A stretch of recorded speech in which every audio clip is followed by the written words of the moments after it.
Bonjour, c'est Cédric Ingrand, bienvenue dans Question de confiance, le podcast d'information et de décryptage d'AXA France.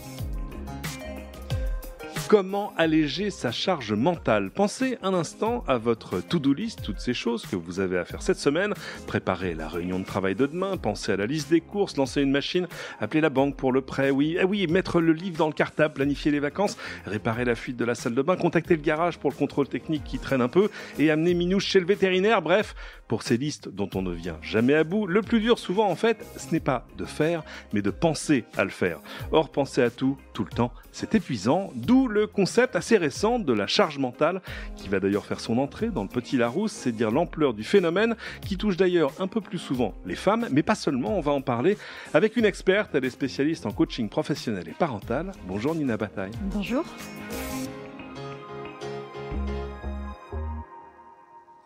Je le disais en introduction, le concept est un peu nouveau, du coup on a peut-être tendance à englober toutes sortes de choses à l'intérieur.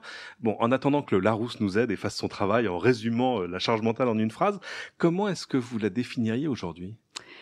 Aujourd'hui, on est dans un monde de plus en plus complexe. Faire le même métier qu'il y a 30 ou 40 ans, ça n'a plus rien à voir parce que notamment, on est dans un monde ultra connecté et puis la connaissance fait que le monde devient plus complexe aussi, que tout va plus vite, qu'on est aussi dans une culture de l'urgence, de l'instantanéité. On veut tout de suite, si possible sans effort. C'est encore mieux.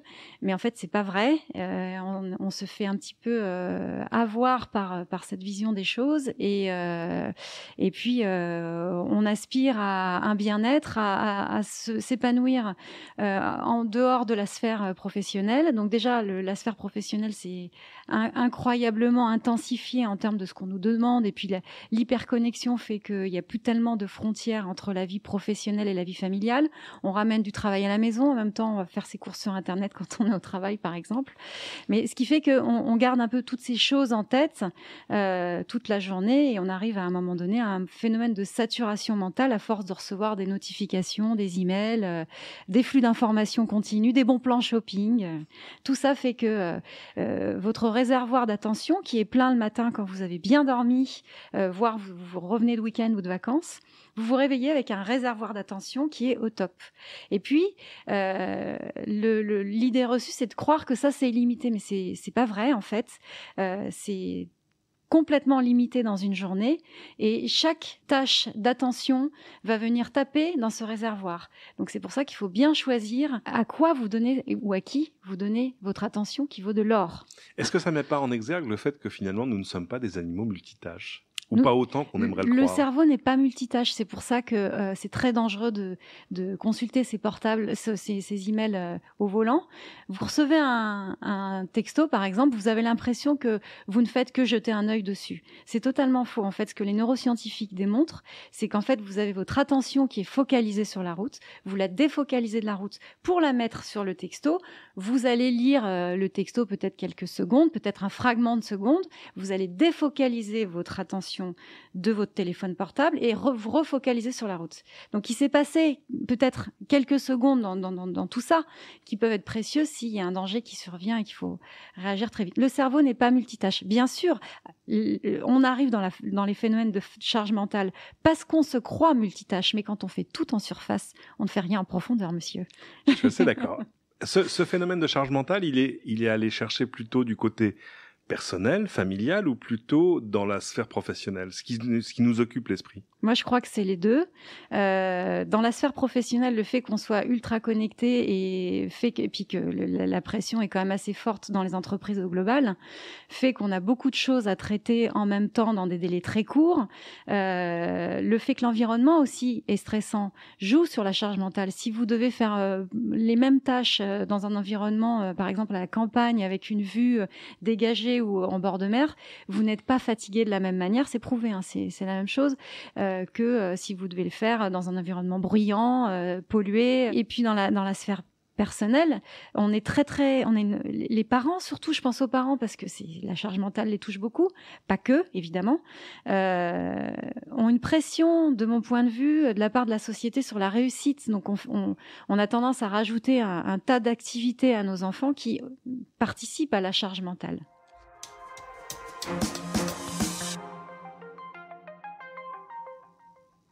Est-ce qu'il y a des signes qui doivent alerter? Parce qu'on a tous un degré de charge mentale, j'ai Oui. envie de dire. C'est vraiment une question de curseur. Mm. Est-ce qu'il y a des signes qui doivent alerter sur le trop-plein, sur la cocotte minute qui va exploser? Moi, je suis tout à fait d'accord avec le livre d'Aurélia Schneider sur le sujet, la charge mentale, où elle cite l'intensité et la fréquence. Bien sûr qu'on peut tous avoir des maux de dos, des maux de tête, des maux de peau, peut-être commencer à avoir quelques problèmes de tachycardie cardiaque, des choses comme ça. Et ou commencer à avoir un système immunitaire qui fonctionne moins bien, tomber un peu plus souvent malade, voilà. Tout ça, c'est normal d'avoir tous ces maux, ça arrive à tout le monde. Dès que ça vient plus fréquent, plus intense, il y a peut-être lieu de se poser la question. Surtout que le gros problème de la charge mentale, c'est-à-dire quand on est vraiment dans des phénomènes très intenses qui mènent au burn-out, c'est qu'on ne s'en rend plus compte soi-même. Donc le signal d'alerte, c'est moi-même, je me mets en hyper, surtout, je surinvestis la sphère professionnelle ou la sphère familiale. Je gère, j'ai l'impression que tout va bien, mais en fait, tout va pas bien. Donc souvent, c'est aussi l'entourage qui a un grand rôle à jouer. Parce que quand on est en charge, quand on a dépassé les seuils et que ça devient néfaste pour la santé, on s'en rend pas compte. Parce que dans ces symptômes, on cite la fatigue, le stress, l'irritabilité, qui sont finalement aussi, des symptômes oui. à bas bruit, et puis qui peuvent être des symptômes de choses qui sont là, pour le coup, parfaitement conjoncturelles, c'est-à-dire vous avez passé un sale week-end, je sais pas, vous avez mal dormi cette nuit. C'est dur de le détecter chez les autres. C'est dur de détecter quelqu'un qui est très irritable et qui est très stressé. Je crois que quand on est proches les uns des autres et attentifs les uns aux autres, je pense qu'on s'en aperçoit. Est-ce qu'il y a un profil type de la victime de cet excès de charge mentale ? Comme je vous disais, je pense qu'il y a des périodes de la vie dans lesquelles on est plus exposé parce que, par exemple, on a plusieurs enfants en bas âge, parce qu'on est aidant familial, parce que l'un des deux conjoints a perdu son travail et on est la seule personne qui va apporter des ressources, parce que on est en mauvaise santé, parce que rien ne fait sens autour de soi et du coup la dépression aussi a un rôle sur la charge mentale. Le fait qu'on ait un travail qui nous plaise pas beaucoup et on n'est pas obligé d'être débordé pour se sentir en charge mentale. Si rien ne fait sens autour de vous, si vous êtes éloigné des valeurs qui sont essentielles pour vous, vous pouvez aussi vous sentir écrasé par un poids d'un tas de choses. Tout peut vous peser. Quand vous vous sentez bien, vous déplacez des montagnes. C'est vrai. Est-ce qu'il y a pour le coup aussi des traits de caractère qui vous mettent plus en danger que le reste de la population? On pense aux anxieux, aux perfectionnistes. Bien sûr qu'ils sont plus sujets. Bien sûr que quand on est pessimiste et quand on est anxieux, on est plus sujet à la charge mentale. Bien sûr mais on peut travailler sa capacité à voir les choses de manière positive. La charge mentale se définit souvent comme un problème majoritairement féminin. D'abord parce que, évidemment, on est quand même encore dans une organisation de la vie où les femmes assument plus de tâches familiales, ménagères et le reste. Est-ce que c'est quelque chose qui est en train d'évoluer pour vous ? Je pense que ça évolue doucement.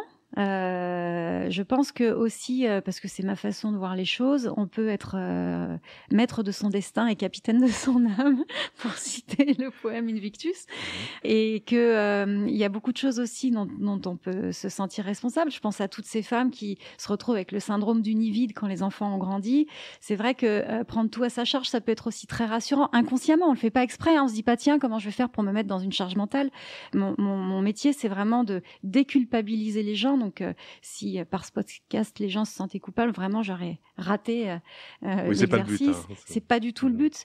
Mais je pense qu'on peut quand même prendre du recul par rapport à tout ce qu'on fait inconsciemment. Et par exemple, quand on éduque des enfants, et notamment des garçons, je pense qu'on a une part de responsabilité. Comme je vous le disais, moi, mes enfants font la vaisselle, mes fils font la vaisselle. Maintenant, ils ont le droit de faire la vaisselle avec la musique à fond, du rap, ce qu'ils veulent, voilà, parce qu'ils le font dans la joie, dans un truc qui est un peu qui n'est pas rébarbatif et qui fait que ça passe plus facilement. J'appelle les tâches chez moi les tâches collectives et pas ménagères. Vous sentirez toute la subtilité. Je pense que ça commence par des petites choses comme ça. Vous parliez des enfants. Je lisais dans une étude et c'était assez surprenant que les enfants aussi pouvaient être touchés par la charge mentale. Oui. C'est lié à quoi? À l'évolution de l'éducation? À ce qu'on attend d'eux maintenant? Oui, alors on parle pas de charge mentale chez eux, on parle plutôt d'état un peu dépressif, parce que le cerveau n'étant pas totalement fini comme le nôtre, c'est pas une charge mentale, mais c'est un état où ils se sentent, un peu dans un état un peu anxieux, dépressif. On leur colle trop d'activités, ils ont des journées à rallonge, on a peur qu'ils réussissent pas, qu'ils fassent pas 10 ans d'études. Parce que c'est vrai que le poids des études mais c'est un phénomène mondial, c'est un phénomène qui est renforcé en France de mon point de vue, mais qui est mondial. Il faut absolument faire des études pour réussir dans la vie. C'est une idée, je pense, reçue. On leur donne des cours particuliers en anglais, en maths, dès que ça ne va pas. On rajoute plein de choses. La preuve, il y a une étude qui montre que quand ils deviennent ados, ils abandonnent le sport parce que je pense, ça c'est moi qui prend l'hypothèse que oui, si t'as plus le temps, il faut que tu te consacres à ton bac pour absolument réussir ton bac, mais en fait, peut-être qu'ils vont travailler un peu plus, mais ils ont absolument besoin de faire du sport pour justement ne pas se sentir dans des phénomènes de charge mentale, rester équilibrés, oxygéner leur cerveau et développer des compétences qui vont leur être utiles intellectuellement par le sport. Je pense par exemple au foot qui permet de développer des compétences collectives, d'esprit de collectif. Puis la danse par exemple qui permet de développer la rigueur, mais ne pas mettre toutes les petites filles à la danse et les garçons au foot, parce que en entreprise, l'esprit collectif compte beaucoup aussi, en plus de la rigueur, et la rigueur exacerbée peut mener vers la charge mentale. Le soi parfait, l'injonction soit parfaite, peut mener à la charge mentale. Donc voilà, mixité dans les activités. Excellente idée. Si on regarde les hommes, tout à coup, ouais. Est-ce que les hommes ont des causes plus spécifiques de charge mentale? C'est la même chose. Ils peuvent avoir énormément de pression, énormément de choses à gérer à la fois, être soumis au phénomène de FOMO, Fear of Missing Out. La peur de rater quelque chose. La peur de rater une information, mais c'est vrai, hein, et c'est tous ces gens qui sont... C'est une maladie répandue. Ah oui. Je me soigne. Non, il faut expliquer ce que c'est. Alors, c'est le fait d'être abonné à plein de flux d'informations. Alors, c'est bien, hein, les informations, mais tout n'est pas important et tout n'est pas au même niveau. C'est le fait de vouloir lire toutes les news qui vont vous arriver, même qui concernent votre travail, pour être au courant de tout. Tout n'est pas important. Toutes les notifications de tous les mails, de tous vos réseaux sociaux, voilà. De toutes les nouvelles publications. De savoir ce qui se passe dans la vie de tous nos copains. Les alertes AFP, tout le reste, enfin, etc. Oui, bien sûr. Et ça vient taper dans l'attention, dans notre réservoir d'attention. Et à la fin, il y en a plus. Si on l'a fait sur des choses qui sont pas très importantes, on va se sentir fatigué pour ce qu'il est. Et puis après, je vous dis, il y a l'environnement. Quelqu'un qui a le poids principal de ramener un salaire à la maison, bien sûr il peut se sentir dans un phénomène de charge mentale. Si en plus, il a un parent qui est malade et qu'il est aidant, bonjour.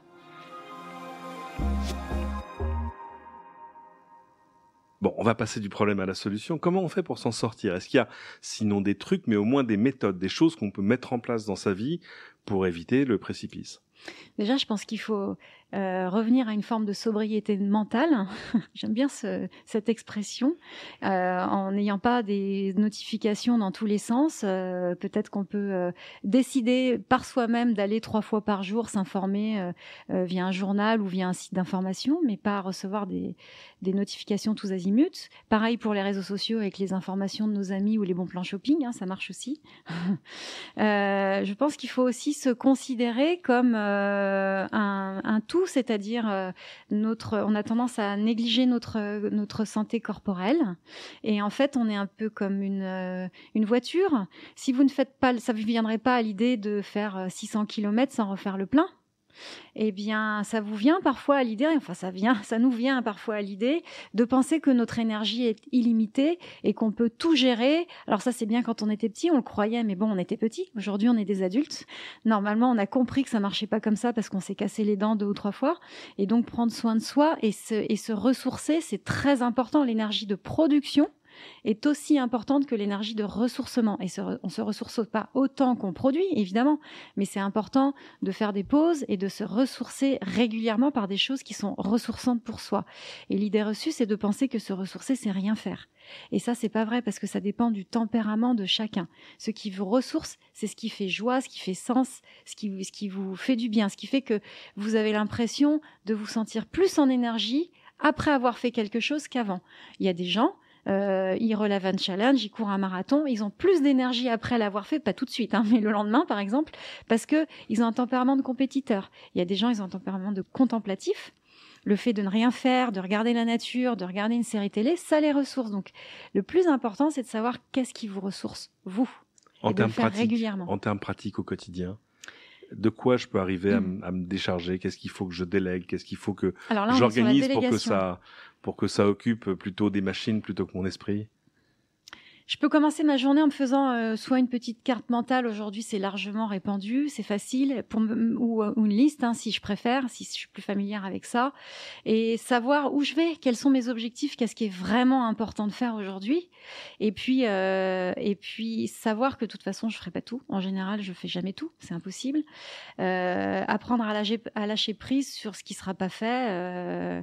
Voilà, mais au moins, c'est plus facile d'apprendre à lâcher prise quand je sais ce sur quoi il fallait vraiment pas que je lâche dans ma journée. Parce que si je pars à l'aveugle et que tout est au même niveau, c'est beaucoup plus difficile. Après, il y a le choc de la did list que Aurélia Schneider cite dans son livre. Moi, je trouve que c'est un outil excellent. La did list, c'est-à-dire que c'est en opposition à la to-do list, des choses à faire, c'est des choses qu'on a faites. Voilà. Vous faites la liste de ce que vous avez fait ce matin.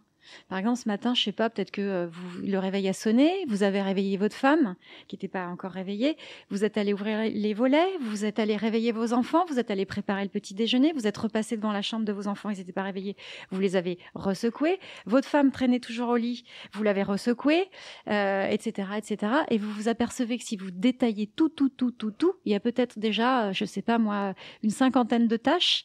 Eh bien, en vous rendant compte de ça, peut-être que vous pouvez vous dire, mais attendez... j'ai pas rien fait ce matin. J'ai pas rien fait. Ouais. Et puis, il y a peut-être 10 tâches je suis peut-être pas obligée de les faire, en fait. Peut-être que si j'ai pas fait mon lit ce matin, c'était pas si grave.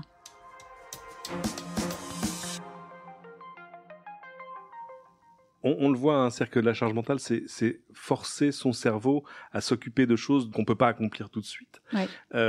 Comment on essaye de décharger ce contenu, j'ai envie de dire. C'est un peu comme une carte mémoire trop pleine, en fait. Ouais. Pour moi, il y a deux choses.